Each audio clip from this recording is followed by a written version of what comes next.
ngi lay ziar ba Elie Charles Moreau maa ngi lay ziar écrivain doon intellectuel doon sunu gan ñu bàyyi la nga nuyoo après ñu dugg ci waxtaan bi.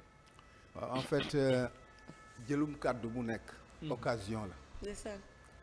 occasion la pour génne li nekk ci xel ci xol ci xalaat bu may démarrer noonu dama leen di sant ci li ngeen ma créer occasion pour déjà ma gën a firndeel ak gën a dëgëral li ma xalaat ci Sidy Lamine bi mu génnee àddina dama ni Sidy kenn waru ko jooy parce qu'en fait il a accompli ses missions tey ji installé na boppam foo xam ni ba àddina di tas di jeex woyam du fay il est entré en immortalité et il s'est installé en immortalité comme buur ni ñu koy installé ndeysaan.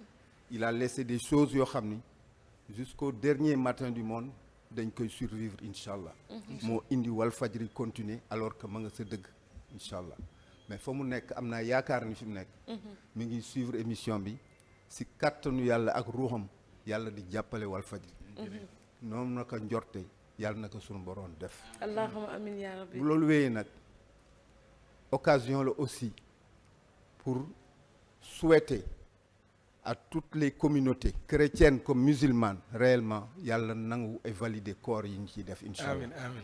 c'est des coïncidences heureuses te lii day wane ni fi mu nekk avant que ñu nekk ay société wu wala ay parti libéral socialiste ak yu affaire demee noonu nous sommes d'abord un peuple de cousins et de voisins dëkkandoo lañu ak ay mbokk xëy na yàlla loolu la bëggoon sax signifier moo indi cette coïncidence qui fait que ni chrétiens yeeg musulmans yi pratiquement ñoon bokk yoon parce que ñoom ñëpp ñu ngi ci koor incha allah waaw yooyu nag bu passé damay faral di wax ni fi mu nekk ku ñëw taxaw plateau wu télévision da nga war a xaar ñu poser la ay questions nga répondre pour que société sénégalaise bi mën ci jëriñu ak képp koo xam ne yàlla may na ko mu déglu ñu incha allah waaw pour dire simplement encore une fois le plaisir que j'ai génn sama kër pour duggaat sama biir kër quoi.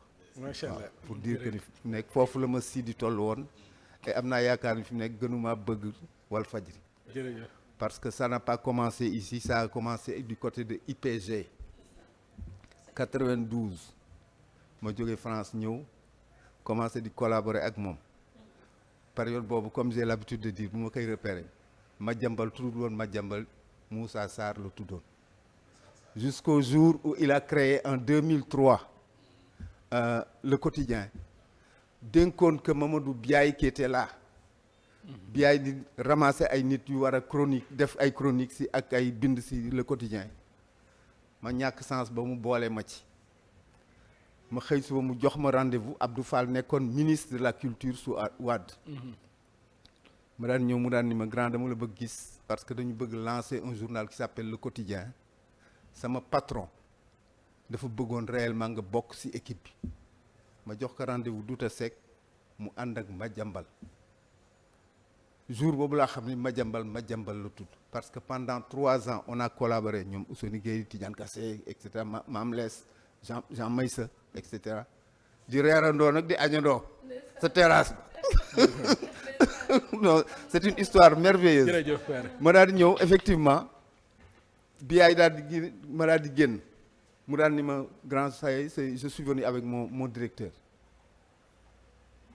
mu daal di directeur bi daal di génn immédiatement daal di mu ni ko Moussa comment tu vas biyaay daal ni waaw je rêve ou quoi ma ni ko pourquoi mu daal ni fi mu nekk da nga ko ni Moussa Sarr moi ma ni ko fi mu nekk c'est une longue histoire mais fi mu nekk effectivement c'est une longue histoire et on continuera encore les histoires inchallah jërëjëf Elie Charles ça Moreau c'était juste une parenthèse fàttali waaw loolu fàttali sa diggante ak waaw, Sidy da ci am solo ak Walfadjri kon tàmbaliwul tey lu yàgg la. non mais ñu ñëw nag ci actualité bi en tant que intellectuel nekk écrivain benn at la fi Diomaye ak Sonko defagum yow pratiqué nga nguuru Abdoulaye Wade fekk nga nguuru Macky Sall ginnaaw benn at avec le recul yow intellectuel parce que bu doon un homme politique peut-être mën na ko gisee neneen mais les intellectuels ñoom neneen li ñu gisee at bi ñu fi def boo doon jàngat seen teewaay ci ay ndaw yoo xam ne ñeen dañ ne amuñu expérience ñii ñii ne jàmbaar lañ parce que liñ fi fekk bu mënee lii jàmbaar moo ko wane yow ban jàngaan ngay def yow. waaw c'est-à-dire que en fait man dama nanguwul sax ñuy toog ne ay xale lañu ak ay gone lañu pour une raison très simple la hasard si ay livres yoo xam ne doomu aadama leen moo leen bind Torah Bible Coran yi nga xam ne suñu borom moo leen wàcceel boppam hasard amu fa ce n'est pas pour rien que fi mu nekk prophète yeeg njiit yu bare à 40 ans la ñuy feeñ Diomaye mënul nekk gune il a 44 ans Ousmane Sonko mënul nekk gune il a 50 ans à tel point que yàpp yi suñu borom dafay bokk sax si trouver que ni ay gune lañu quand on peut accepter que ku ñuy wax Emmanuel Macron am 38 ans nekk président d'une république qui s'appelle la France et ak jiite 65 millions de personnes c'est-à-dire que 5 fois ñun ce qu'on représente ñu mën ko nangul xale yi génne école ba nga xam ni moom la génne école nationale d'administration lu tudd et de magistrature ENAM léegi la ñu dindi sax M ba waaw ñu jàngal leen fa nan la ñuy administrer des états ñu nekk loo xam ne fi mu nekk Macron nekkoon parce qu'ils sont majors de leur promotion ñu war a trouver que ni fi mu nekk ay gune lañu c'est-à-dire que xeeb suñu bopp foofu la commencé waaw mais nag comme benn waay bi ko wax doon ko wax rek nee na yàlla bi mu créé au 6e jour le monde dafa dajale jàmm yëpp daal leen fi nekk ku ci nekk race bu nekk looy xaar si man mu ni chinois yi lu ngeen xaar ñu ni ko fi mu nekk que la terre n'est aucun secret pour nous suuf mu woo kile yi juif yi laaj leen ñu daal ni fi mu nekk que les banques les finances n'est aucun secret pour nous moo indi seen alal mu laaj tubaab ñu daal ni fi nekk lépp luy raison bi mu tourné laaj nit ñun dégg naan ne ñu fi nekk ñun doon ànd ak gars yi pour dire simplement que ni fi nekk tey jii xale yi toog comprendre nañu cette histoire là et yàlla daf leen fi teg pour ñu dagg ay buumu njaam ak ay considération moo indi ces 2 concepts fondamentaux benn bi ñu koy wax le patriotisme benn bi ñuy wax la souveraineté mais souveraineté sax boo ko waxee pluriel la war doon parce que souveraineté yi dafa bare première souveraineté bi moo di li ñu gars yi di war wax dans le référentiel le capital humain première souveraineté boobu nag dafa ànd ak souveraineté mentale moo di fi mu nekk décomplexer seen bopp xam ni fi mu nekk le monde est fait pour tout le monde et seen nit ku ñuul singulièrement Sénégal parce que moo nu concerné am nañu ay partition yu ñu war a jouer ci réew mi Mbadou mooy li Sonko ci àddina bi dimanche mooy taal xel yi quoi non en fait c'est peut-être le côté terroriste de Ousmane Sonko waaw parce qu'en fait mais yooyu yëpp ay marque de générosité intellectuelle lañu ak ay nit yoo xam ne yaakaar nañu seen àddina waruñu fi ñëw rek romb dafa am ñun fi war a bàyyi mu nekk ay woy je crois que ni fi mu nekk dimension bi ma tollu temps yi dafa nekk ni il faut convaincre les Sénégalais dans un fait que ñu xam ni Diomaye ak Ousmane Sonko waruñu leen gën a nekk ay patriotes parce que le premier parti du Sénégal c'est pas le PASTEF c'est pas l'APR c'est pas le PDS le premier parti du Sénégal c'est le Sénégal et militants yi sénégalais lañu ñii juddoo Sénégal nekk fi ñii juddoo Sénégal nekk bitim réew. mais père lan ngay junj foofu mooy Sonko ak Diomaye waruñu ñu gën a nekk patriote lan nga bëgg a wax sénégalais yi foofu yow. non wax leen moo di fi mu nekk tey ji sénégalais bu normal bu nekk et je considère que ni fi mu nekk sénégalais bu normal bu nekk mooy 17 à 18 millions de sénégalais ñoom ñoo war a comprendre que ni fi mu nekk li woon dafa war a woon ni. C'est-à-dire qu'en fait, sur 500 ans, on a écrit notre histoire à notre place. Nos ancêtres, les Gaulois, nos ancêtres vivaient de chasse, de pêche et de cueillette. Ku nekk dégg na lool. Je crois que ni àddina di dox parce que yàlla dafa ànd ak jamono et c'est écrit dans les 3 livres. Dieu est avec le temps qui marche. Yàlla ànd ak jamono ba tey ji mu indi ay xale yoo xam ne fi mu nekk 64 ans que le Sénégal est république à la limite lu ñu tegoon dañ ko doon tegoo rek jàpp suñu jàmbur. ñu indi daal fi nekk un concept très clair il faut rompre ces histoires là moo indi le concept de rupture je crois que ni fi mu nekk il y a une pédagogie à faire et Walfadjri daf ci am partition et talk show daf ci Taku Show daf ci jouer ay rôle parce qu'en fait boo defee un sondage même informel daa xam ne à 17h effectivement du lundi au vendredi tout le monde à 17h attend déjà de suivre seen émission bi bu leen ko xeeb. C'est un véritable lieu de passage et un véritable lieu de sensation et de vision nit ñaa ngi leen di déglu di leen bàyyi xel di xaar singulièrement aussi lu gàttul nu ndaamal yi waroon naa ko fi trouver et cetera Cheikh Bara lan la Cheikh Bara waxati ça veut dire quelque chose pour dire simplement que ni la parole au niveau de Walfadjri n'est pas inutile. tey jii nag fi mu nekk Walfadjri dafa war a nekk la plaque bi nga xam ni au-delà d'être la voix des sans-voix c'est le lieu de passage de toutes les raisons que les Sénégalais peuvent avoir pour dire que ni fi mu nekk Ousmane Sonko ak Diomaye ñoo jiite ñëpp dañu war a ànd ak ñoom parce que leur combat c'est le combat de tout un peuple mais leur échec comme leur réussite c'est l'échec ou le triomphe de tout un peuple. mais li ngay wax nii dafa am solo mais gisuñu loolu parce que dama mës a gis ku mës a falu am état de grâce mais dafa mel ne comme yow ni nga naan ñëpp dañ ci war a jàpp ñu dem mais daf ci am ñoo xam ne dafa mel ne jaral na leen lu ne pour ñuy échec maanaam dem ba nëbbatun ko quoi. waaw mais nag fi mu nekk loolu lan la qu'est-ce que. la raison est très simple école yi ñu dugg ñëpp génn fa dañuy wax ni il faut de tout pour faire un monde.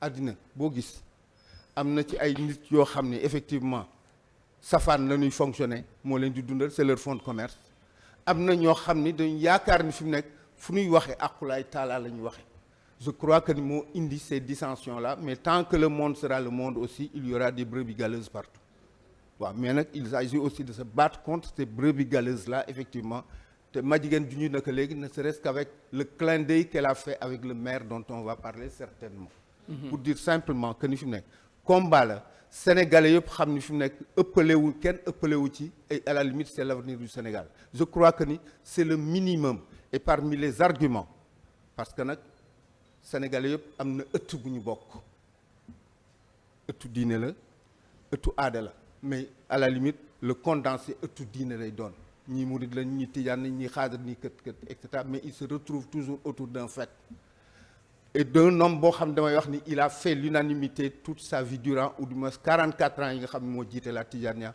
maam Abdoul Aziz Sy Dabakh la tuddoon 93 j'ai eu à l'entendre mu invité Sénégalais yi moom la ñuy def ni invite boobu invité Sénégalais yi pour ñu defaraat xel yi defaraat xol yi defaraat xalaat defaraat jikko yi il avait terminé sa phrase en disant que ni loolu bu amee fu nekk ci àddina nit dana fa jóge pour ñëw Sénégal ndax xéewal yi fi am quand on ne parle plus au Sénégal de pétrole ak gaz mais di la wax 34 richesses yoo xam ni c'est attendu de par le monde je crois que li ci des moo di Sénégalais yëpp xam ni du Ousmane Sonko du Diomaye ñoo war a defar jikko yi mais Sénégalais bu nekk dafa war nekk Ousmane Sonko ak Diomaye yu boppam. pour xam loolu super ma jox Sandiogou. waxtaan wi neex na ji nga li mu wax nii dem damay déglu Amadou Ba. ci solution laa ko déglu ah.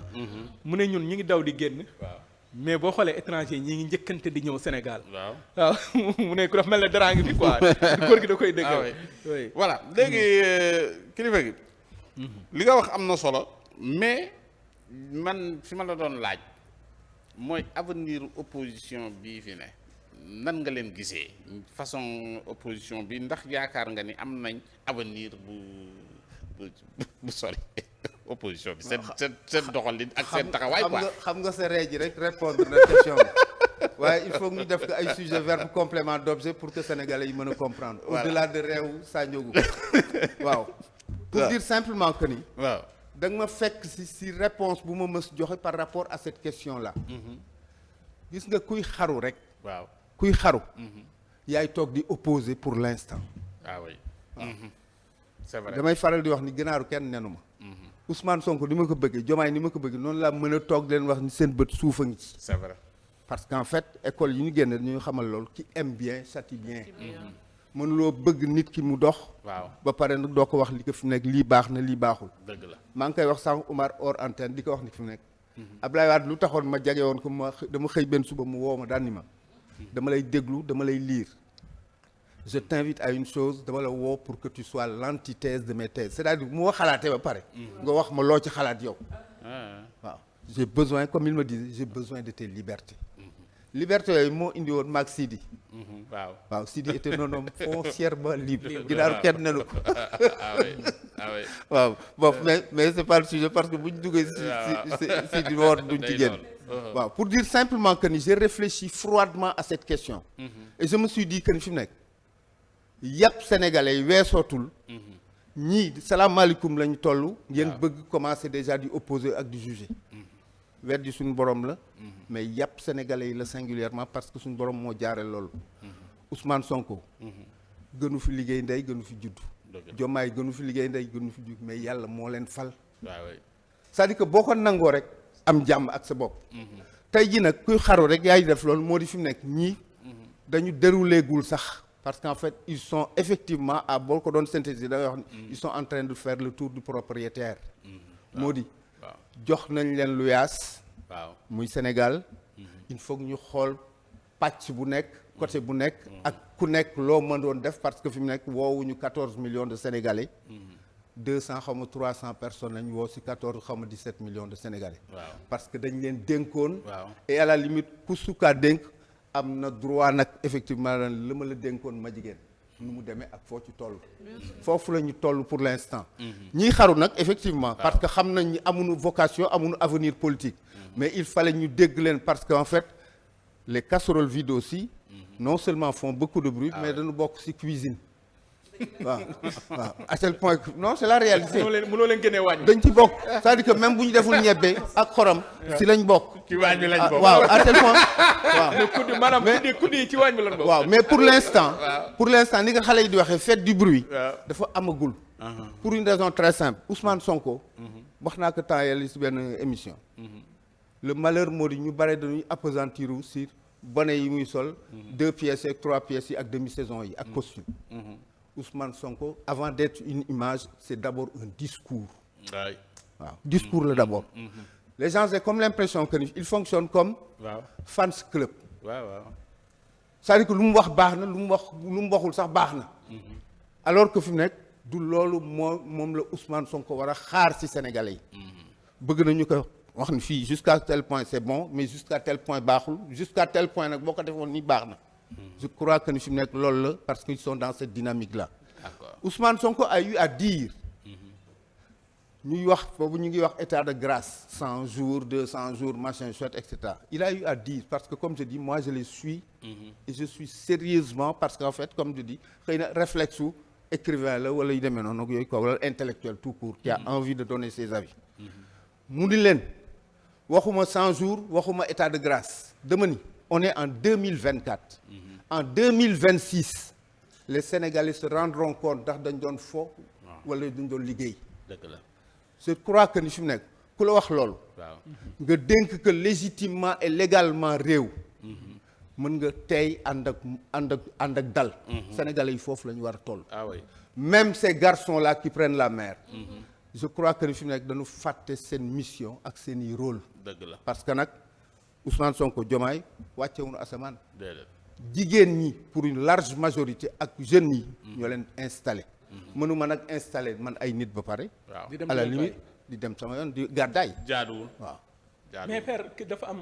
jaaduwul maay suñu peut-être après demal pour. waaw man ci côté ça mi ngi wax opposant yi mais dafa am ñu nga xam ne ni kenn xamuñu dañuy politique kenn xamul dañuy neutre mais souvent da nga leen di gis ñuy toog ci télé bi di mel ni dañuy manipuler askanu Sénégal non seulement di désinformer li nguur gi di def ci loo xamante ne ni lu ñu mën a apprécier la wala lu ñu mën a indi digtal ko Sénégalais yi mais par contre dañuy toog lu ñu teg ñu teggi en plus jéego bu ñu def mooy si mën naa wax si peut-être révision wu loi d'amnistie bi dégg nga gars yi niñ ko apprécier ñu ni waruñu seppi nit ñi mu mel ni dañu jël affaire bi bëgg a jaxase gouvernement bi ak ñi nga xam ne ñoo di force de l'ordre yi parce que nee nañu léegi affrontement bi dox ci diggante nekkatul ci population bi doon manifester mais dañuy bëgg a jël force de l'ordre yi nga xam ne ñoom ñoo doon boom ñi jot a ñàkk seen bakkan soi-disant ñu leen tuddee ñu jël affaire bi mu mel ni daal dañu bëgg a indi beneen jaxase bu jëm nag ci gouvernement beeg ñi nga xam ne ñoom ñoo fi nekk. waaw en fait loolu bu amul woon sax dana xaw jaaxal nit ñi.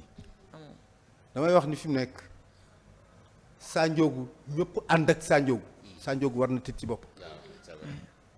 quand on fait l'unanimité on doit s'interroger. yàlla si boppam. deful unanimité. man de loolu laay wax. yonent bi lu yàlla amul deful unanimité. ñëpp na ñii bëgg def unanimité à la limite bu boobaa ñoom bu nu gëmee ni doon war def unanimité da nga leen di considérer comme ay buur yu doyadi mais sérénité bi ñu ci àndal déjà mën na tax effectivement ñu comprendre que ni à de certains moments le silence est la meilleure réponse.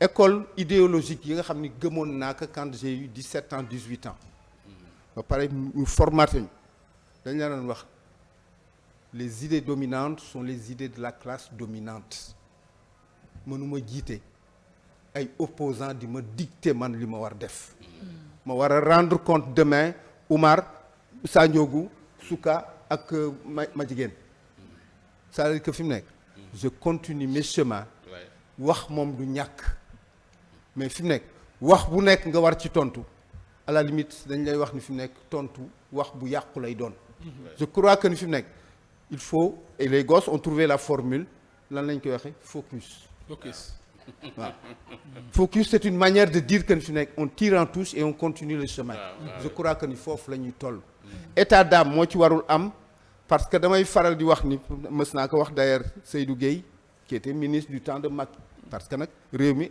ay mbokk ak ay xameel rek la mën nañu bañ a bokk camp mais fi mu nekk am na lu ñu boole moo di fi mu nekk Sénégal ma gis que parce que ñoo bokkoon fi ñu daan jëndee journaux Macky Sall falu ma daal di gis lox laa ci dox mu tourné ñu toog waxtaan ba ma ni boo demee nga ni Macky parce que Macky n'est pas tombé du ciel aussi Macky a une trajectoire landing Savané ba si Ablaye Wade ba jël nguur j'ai eu à le fréquenter xamoon naa ko mais comme ni ma wax aussi mais bokkuma parti ak moom mais ñoo bokk Sénégal sama xarit la aussi nag il a ses qualités ses défauts mais comme je dis man du ma xarab mais façon am bokkuma ak moom façon waaw ma daan ni Seydou Gueye boo demee nga ni Macky Eli nee na parce que xam naa ko depuis avant-hier tu as cessé d'être un citoyen ordinaire pour devenir être un monstre froid moo di état d'âme da nga koy dencal sa doom ak say jabar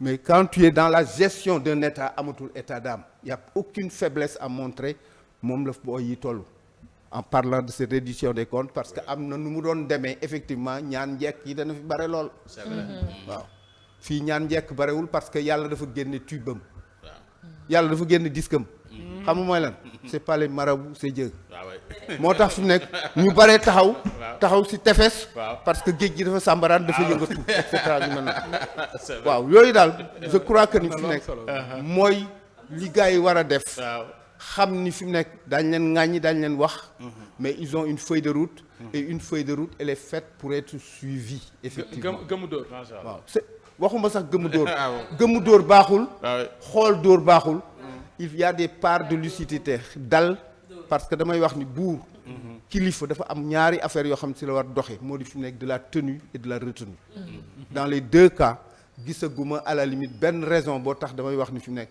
ñi nag opposants yi war nañu jóg pour l'instant opposants yi nañu def ay mise en train di daw si pelouse yi en attendant mais am na lu mu la laaj man sax fa laa doon ba mais amnistie bi dafa am loi interprétative ak amnistie yow am nga souvenir ci lu bari Sénégal ci li fi jaar mais bii dafa jur coow yow en tant que intellectuel waaw mais bii dana jiw coor parce que fi mu nekk xam nga ce que beaucoup de gens n'ont pas compris moo di am na période yoo xam ne nit ñi dootuñu nekk ay citoyens simples dañuy nekk ay gars yoo xam ne dañuy daw ak wuti ay fonds de commerce moo fi indi ces réseaux sociaux là qui explosent TikTok machin soit ak ay gars yoo xam ne fi mu nekk ils ne savent même pas que quand deux verbes se suivent le second se met à l'infinitif et à la limite xamuñu sax fi mu nekk histoire nan la doore dañuy toog que ni parce que ay dóorkat dafay am ci société aussi ay dóorkat lañu ngeen nangul leen que parce que nag fi nekk il faut bien qu'il mange et il faut bien qu'il boive waaw. mais est-ce que loolu mais à la limite aussi non. baax na si ñi leen di seetaan di leen suivre parce que mais ñi leen di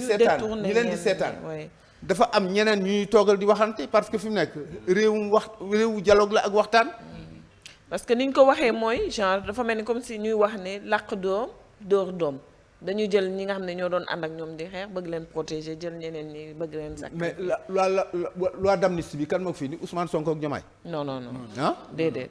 waaw ñi fi jóge ñoo ko fi indi et jusqu'à preuve du contraire je crois que ni fi mu nekk la loi d'amnistie a été installée ici elle a été votée et jusqu'à preuve du contraire li ci des moo di fi mu nekk l'exécution de cette loi là mënaguma ŋàññi parce que fi mu nekk jusqu'à preuve du contraire amagul benn acte bu ñu posé ko. mais loi interprétative bi nag. waaw loi interprétative xam nga lan la ñuy wax. interpréter déjà un acte c'est déjà commencer à trahir l'acte. wala fi lan la ñuy wax xamagoo saa lu mu bëgg wax. lu mu bëgg walis nga bëgg fël déjà gémminam. comme xamaguñu luy. pour l'instant. na gars yi régler boole ci civiliser tuuti. et surtout dal parce qu'en fait mën nañ ko wax ci à ce niveau là dara ñorogu fa bañ koy màccoo si. non kii moom ñi mu dégg sax ñooñu ay manipulateurs lañ rek la ñooñu dépasse mais ñooñu il faut qu'ils vivent daw dépasse lañ rek. c'est-à-dire que dóor kër la mais nag ay dépasse la ñuy lijjanti rek. mën nañu am faute bi yan la de. ñun ñan waaw xam ne tey jii ñun patriotes c'est-à-dire sénégalais yi la. non non comme yéen kii nu mu tudd intellectuels yi écrivains yi. waaw xam nga tey jii bari na ci ñoo xam ne wax sa xalaat la ñuy def comme li nga wax am na ñoo xam ne dañuy mbëkk dóorkat yi ni ko Sonko doon waxee mais yéen ay borom xam-xam yi maanaam yéen jël xalima jël position bu nee ci wàllu constitution wax ci wàllu mandat wax ci lii nii mais daf ci am sujet yoo xam ne yéen pour man da ngeen war a génn wax nag lan moo xew xam na yow tey jii li nga naan ginaar kenn nenu la yow kenn weru sa dara ak sa jaar-jaar mais est-ce que nekkul ne li ngeen déserter les plateaux comme yow ni nga ko defee nii bari na ci ñoom ñoo xam ne bu leen wooye di ay kilifa ay professeur bu leen wooye duñ toog ci plateau yi. non je vais te répondre nag doublement j'ai déploré il y a quelque temps la désertion par les intellectuels du PASTEF de tous les plateaux de télé et de radio kon nommé dootoo gis. loolu du yoon. kooku bëgg naa bokk na si wax bu ma toogee Ousmane Sonko pour qu'on règle ces questions là et j'ai demandé à le rencontrer effectivement. kenn daal laa gis ni jàmbaar la Amadou Ba. non kooku bokkul. c'est-à-dire que kooku c'est un intellectuel organique. c'est-à-dire que tu sens que ni. kooku moom. en fait mës naa ko wax Iba Der. parce que yàlla na ko yàlla yërëm. mës nañu toog di déplorer que le Sénégal parce que j'avais fait un papier en disant que les Sénégalais tournent en rond et ça dure depuis 3 décennies. Iba Der woo ma këram ñu toog discuter. ma daan ni que professeur ce qui manque au Sénégal et singulièrement en Afrique en général moo di des intellectuels romantiques c'est-à-dire que comme Ousmane Sonko ak Diomaye ni ñu génte fu nekk le don de soi pour la patrie mu jaral leen ñu joxe seen bakkan parce que dafa am ñu ne roy Lumumba Thomas Sankara et cetera et cetera et cetera et cetera intellectuels romantiques yooyu ñoom manqué ci réew mi moo indi effectivement gisatu leen ci plateau yi mais mieux encore man comme écrivain lu tax ñu bare defatuma ko moo di bind ci journaux yi les gens ne lisent plus les journaux lu indi loolu c'est-à-dire que te mënuma taxaw ci plateau yi wala studio télévision yi di leen wax jël leen ma déglu ma c'est-à-dire que yéen seen bopp yéen a war effectivement ku ngeen bëgg ngeen interpeller ko bu waxul ngeen jébaane ko parce que nag quelque part aussi ba mu naqaree réellement vous l'avez ouvert le plateau et vous n'étiez pas obligé. mais nag yow en tant qu'intellectuel adduna bi dafa évoluer ak les réseaux sociaux. waaw mais je fonctionne avec les réseaux sociaux. mais il y a combien de gens effectivement qui lisent pour retenir ce que tu dis. c'est-à-dire que mënoo leen poñe nag daan leen li may wax da ngeen koy appliquer parfois. mais les partitions que nous avons à jouer on les joue. avec la certitude que ni fi nekk c'est pas avec un livre qu'on va changer le monde mais avec tous les Sénégalais impliqués il est possible qu'on change positivement le Sénégal. jërëjëf Ely Charles Moreau looy tàggatoo. fi mu nekk wax ni fi mu nekk. yow moom xam naa ni xajoo ci 30 minutes. ne da nga ko war a jël fokk. waaw non dama koy jël. li may tàggatoo daal moo di fi mu nekk. une heure de temps bu saf neex na gàtt na lool. non da ngay ñëwaat da ngay ñëwaat. du xoolal balaa korité naa la woo. mais une chose am na dama koy faral di wax. waaw. Walfadjri. amu leen scrupule bu ngeen di war def parce que fi mu nekk ma absenté Walfadjri wax bés bu nekk ma wax ko Oustaz Assane. c'est-à-dire que fi mu nekk bu ma absenté da ngeen war marqué 0/20 parce que fi mu nekk. Walfadjri fu mu wootee dama war a ñëw taxaw. mais Ousseynou Gueye mi ngi bind ba léegi ah. waaw mais Ousseynou laaj ka ñaata liir da ngay liir. man dama koy liir c'est-à-dire que xam nga fi mu ne Sénégalais fan lañ toll. ñu defaraat xel yi defaraat xol yi defaraat xalaat yi defaraat jikko yi. mais Sénégalais bu nekk xam ni du wàllu Ousmane Sonko ni Diomaye. wàllu boppam la. dëgg la c'est-à-dire que Sénégalais bu nekk foofu la posture ba taxaw. gis nga loolu bu amee. boo tul da àddina na dox ba Sénégal gars yi ñooy wax. bon ne je vais au Sénégal ñooy wax le Sénégal dit alhamdulilah. c'est-à-dire que alhamdulilah mooy appellation contrôlée wu Sénégal foofu lañ toll. beneen chose daal am na moo di. dérangez-moi quand vous voulez.